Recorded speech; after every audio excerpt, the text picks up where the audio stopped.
I'd like to take this moment to talk about one of my favourite Quo singles of all time. The single in question is Can't Give You More, released in 1991. But the song itself has a huge history, and I'll go over a little bit of it now. It originated on the Rockin' All Over the World album in 1977.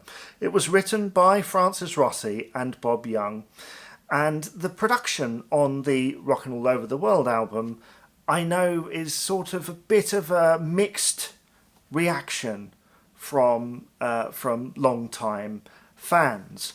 But there's no denying that the songwriting, regardless of what you think of the production, was there.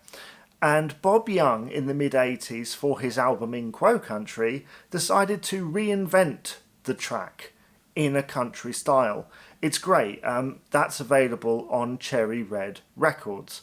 And then around 5 years later, it was unexpectedly revived by Status Quo for what was initially supposed to be a commercial tie-in with a water company, Perrier, and they had problems at the time, certain issues, and so the commercial campaign was cancelled.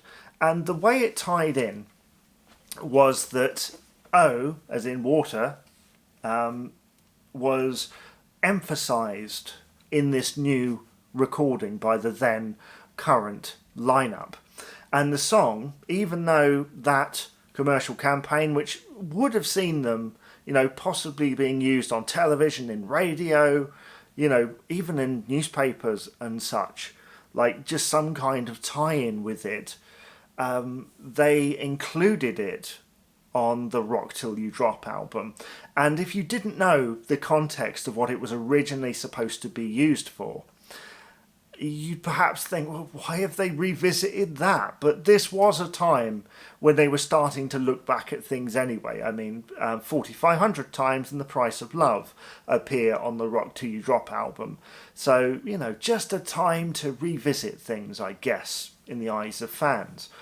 But I personally, out of all the recordings that exist, including the remixed version from the Rockin' All Over the World Deluxe Edition, remixed by John Eden of the original recording, this one from 91 is my favourite, because to me it deserved better than just scraping inside the top 40. And if it had been involved in a commercial campaign that was successful, it most certainly would have been. Possibly top 20, which for a band of Quo's age in 1991 would have been seen as, oh my god, that's absolutely tremendous success. Because think about it, 10 to 15 years later, Party Ain't Over Yet, number 11 single. Huge success. And so, yeah, this has power. And it's the production of the Rock Till You Drop album. Some elements of it haven't aged particularly well, but the guitars are right up in the mix. The drums a little bit gated, but have got Jeff Rich's energy in there. We have those keyboardy bits. It's almost a bit like a scrapbook, isn't it? Because it's a composition from the 1970s with all of those basic elements, and then we sort of picked up those keyboardy, more prominent keyboardy elements, which those lines played by Andy Bown in that were present on the original recording, played by him, but the synthesizers just emphasize them just a little bit more. And then you have this big kind of 90s more modern production, I guess. And so yeah, I love the power of it. I love the catchiness, the fact that they've put that oh oh oh in the beginning originally for one purpose, and what it's done is it's made the track even more catchy. And the original kind of has a 45-second intro where we're just going from 3, 2, 1 sort of thing, 4, 3, 1 or whatever the terminology is, whereas that goes straight into it. And actually, this is probably a time where I can tell a story. I was on a radio show with Rob Beckett, and the game was that I had to introduce a song, like talk over the intro, but I had to finish introducing it by the time that we got to the vocals. You know, I wasn't allowed to hit the vocal. And I'd said to them, I want to do Can't Give You More, but I want to do the Rockin' All Over the World version because that has a longer intro. This one's like 3 seconds long, whereas the other intro's much longer. I'll be able to play the game and, you know, expose one of my favourite songs, no matter the recording, to the whole nation. I went on there, I had a chat, I did whatever, and then I am on the phone and I hear, he said, right, go.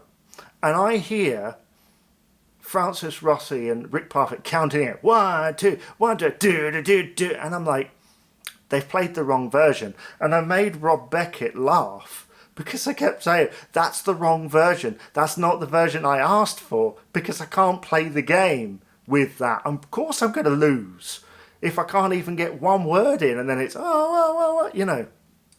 So, yeah, that happened, and they went away and they found it, and I played it, and I actually succeeded. I managed not to hit the vocal, and I won. And they played the record in full. But, yeah, this version is the one, and actually that short intro, if you're not trying to be a radio presenter, is perfect. It just grabs you.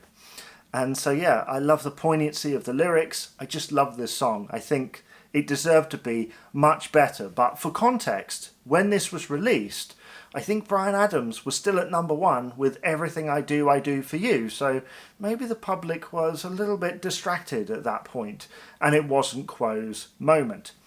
Tell me, what do you think of the re-recording, or even just the composition, of Can't Give You More? Let me know in the comments below, and I'll see you again for another episode of the Quo-Cast.